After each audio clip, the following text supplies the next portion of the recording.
السلام علیکم ګرانو دوستانو. نن به زه تاسو ته یو ډېر د خوشحالۍ خبر درکړم چې د افغانستان ټیم یو نوی ریکارډ جوړ کړی ده. شاید تاسو مور نه یې خبر.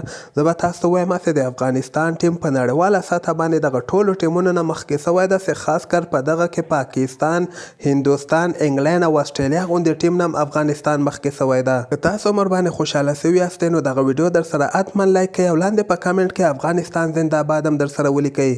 نو دغه ریکارډ ما اوس وکاته چې د افغانستان ملي ټیم په شراوړیزو لوبو کې به زه تاسو ته وایم چې ډېر یو غټ ریکارډ یې جوړ کړی. دغه پخوانی ریکارډ چې کوم هغه خو اصغر افغان جوړ کړی و، خو هغه ریکارډ دا نه ده.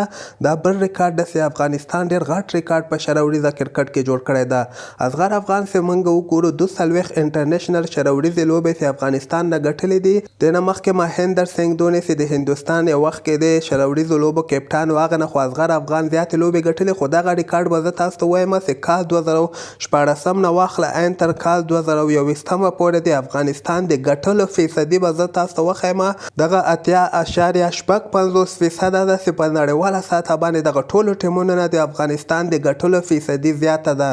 خو یو خبره به زه تاسو ته وکړم چې دغه ریکارډ چې کوم ده د شراوړیزې لوبو انټرنیشنل شراوړیزې لوبې چې کومې دي، صرف هغه لوبې دي. په دغه کې د 50 اوړیزو لوبې یعنې نه دي شامل شوي، ځکه 50 اوړیزو لوبو کې د افغانستان ټیم ډېر زیات کمزوره ده. بل طرف ته په شراوړیزو لوبو کې د افغانستان ټیم یو منل سوی ټیم ده او په نړیواله سطحه باندې افغانستان نه هر یو ټیم په شراوړیزو لوبو کې ډارېږي.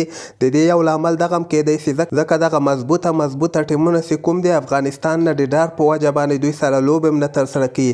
دغه لیست تاسو کتلی شئ. په دغه کې د افغانستان د ګټلو فیصدي 80.55 ده. دویم نمبر به زه تاسو ته وایم چې دغه پاکستان د 68.42% د ګټلو ده.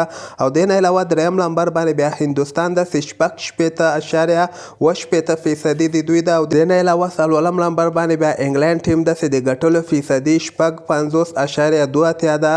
او همدغسې د بیا اسټرالیا پنځم نمبر باندې ده چې ګټلو فیصدي 50.25 ده. نو دغه د افغانستان لپاره یو ډېر د خوشحالۍ خبر ده. په شراوړیزه کرکټ کې کال 2014 نه واخله عین تر کال 2021 پورې 80% فیصدي چې د بل دې نه مخکې یو ټیم هم دومره زیاته فیصدي د ګټلو نه وله.